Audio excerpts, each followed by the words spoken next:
क्योंकि हर जगह ये क्वेश्चन किया जाता है कि चैंपियंस ट्रॉफी का फ्यूचर क्या है, क्या बनेगा, पाकिस्तान को इससे क्या मिलेगा और भारत का रवैया कैसे बदल सकता है। सिर्फ से पैदल दिमाग में भूसा उल्लू के पट्टा है ये पाकिस्तान के खिलाड़ी। जीता जिताया मैच हार गए यार, कुछ खुदा का खौफ करो यार, तुम लोगों के दिमागों में क्या। पाकिस्तान की क्रिकेट एक दिन यहां दूसरे दिन यहां, और यही प्रॉब्लम है। इसलिए कि कंसिस्टेंसी जो है वो कभी आती है, थोड़ी देर के लिए आती है, फिर रूठ जाती है।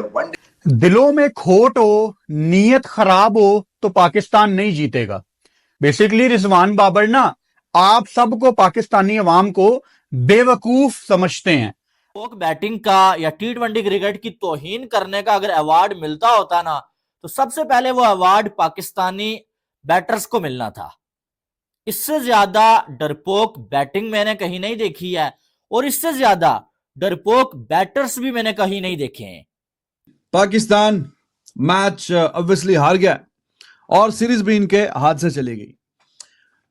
भाई जिस टीम की पहली बाउंड्री आएगी जाके 10वें ओवर में, ये टी20 मैच चल रहा है, पहला चौका 10वें ओवर में जाके आएगा, वो टीम को तो शर्म से डूब मरना चाहिए। उसको तो गोते देने चाहिए ठंडे पानी में। बेशर्मी की सारी हदें पार। 10वें ओवर में पहली बाउंड्री, ये है जनाब तरीकाकार टी20 इंटरनेशनल खेलने का। कल हमने देखा टी20 कैसे खेला जाता है और आज जमाना किस तरह की क्रिकेट खेल रहा है। 283 रन कल आपने टी20 के मैच में देखे, वो कल मैच गुजर गया। आज उसी मैच का जिक्र जो है, जब ऑस्ट्रेलिया बैटिंग कर रहा था, जब उनका मैक फ्रेजर और वो दूसरा जनाब मैथ्यू शॉट वो ऊपर से चौके मार रहा था, तो कमेंटेटर कह रहे थे लगता है इन्होंने कल वाला मैच देख लिया है, 283 रन जो इंडिया ने किए। तो एक तरीकाकार है वो बैटिंग करने का, और एक तरीकाकार है कि ये बेशर्मों की बैटिंग का।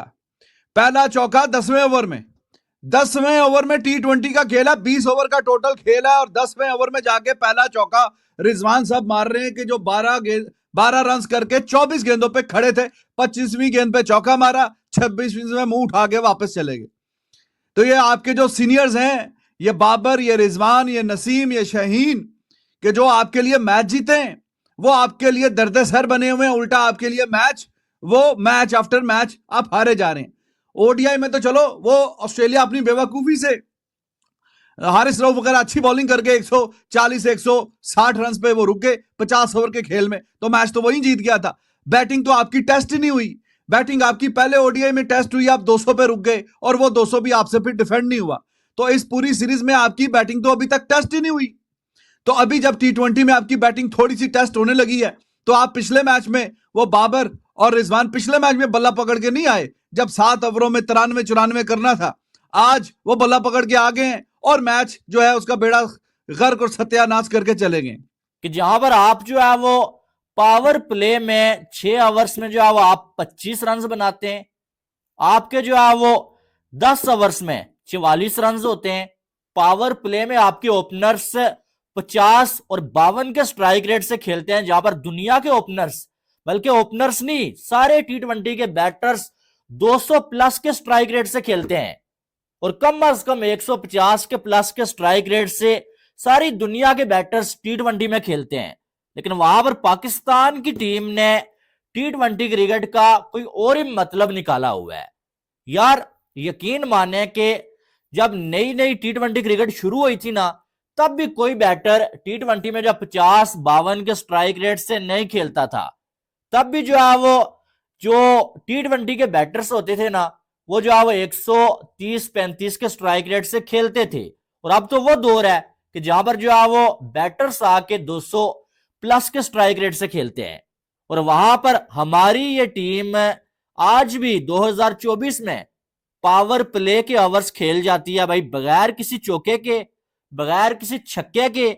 आपका कैप्टन 52 के स्ट्राइक रेट से खेलता है, जिसको आप पाकिस्तान का बेस्ट बैटर मानते हैं, बाबर आजम, वो आके जो है वो 70-80 के स्ट्राइक रेट से खेलता है, और जो ही कोशिश करता है भाई चौका मारने की, वो आउट होकर चला जाता है।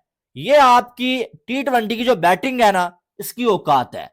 फखर जमान के अलावा आपके पास कोई ऐसा बैटर मौजूद नहीं है कि जो टी20 में 150 प्लस के स्ट्राइक रेट से बैटिंग कर सके।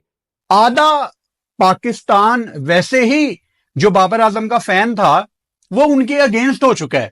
और बाबर आजम खुद अपनी ओपनिंग की जिद पे कायम रह के जो बचे कुचे उनके थोड़े से फैंस है ना, उनको भी अपने हेटर्स में तब्दील कर रहे हैं। वो साहिबजादा फरहान को, बच्चे को 7 ओवर के मैच में इन्होंने ओपनर भेज दिया कि जाके मुश्किल है, जाके फेस कर। फिर आपको वो यूएसए वाला मैच मैं दोबारा याद करवाता हूं, जहां पे ये दोनों रिजवान बाबर सुपर ओवर में चुप करके डर के डगआउट में बैठे हुए थे। पहला मैच तो मान लिया एक थोड़ा सा लॉटरी था, 7 ओवर्स का एक बैशर था, मगर ये मैच 147 का तो जीतना चाहिए ना। सिडनी की बेहतरीन बैटिंग कंडीशंस हैं, खासतौर पे सब कॉन्टिनेंट टीम्स के लिए। स्टीप बाउंस नहीं है, अच्छा बॉल बल्ले पे आता है, और फिर आपने नाकिस फील्डिंग भी की और ओपनिंग बॉलिंग का बर्स्ट भी आपका ठीक नहीं था। उसके बावजूद ऑस्ट्रेलिया को आपने 147 पे रोक दिया। 2 अच्छी पार्टनरशिप की जरूरत थी और ये मैच जेब में था, मगर ऐसा हुआ नहीं है। देखिए, जो टॉप ऑर्डर है वो अगर इस तरह से बैटिंग करेगा तो फिर मिडिल ऑर्डर जो है वो एक हद तक ही ऑपरेट करेगा, और मिडिल ऑर्डर में जान थी। उस्मान खान की शानदार 50 रन की इनिंग्स थी। इरफान खान बड़े तहम्मुल मिजाजी के साथ बड़े मुश्किल मोमेंट पे अच्छी बैटिंग की उन्होंने, मगर उनका टेल ने साथ नहीं निभाया। इसी तरह से टॉप ऑर्डर जो है वो एक तरह से फ्रीज से हो गए। आप अकल के साथ थोड़ी सी क्रिकेट को खेलें, क्योंकि कई दफा तो बिल्कुल ही ऑ इंस्पायरिंग होती है पाकिस्तान की क्रिकेट, और कई दफा ऐसा होता है कि 147 रन भी नहीं कर सकते। जबकि T20 में अमूमी तौर पे आप देखें आजकल 200 रन टीम्स कर रही हैं, जो टॉप टियर की टीम्स हैं वो 200 करती हैं, और ये जो पिच थी ऐसा लग रहा था ये 200 रन पाकिस्तान को चेस करने पड़ेंगे। इतने फैंटास्टिक कमबैक के बावजूद आप बैटिंग में बिल्कुल ही फ्लैट हो गए।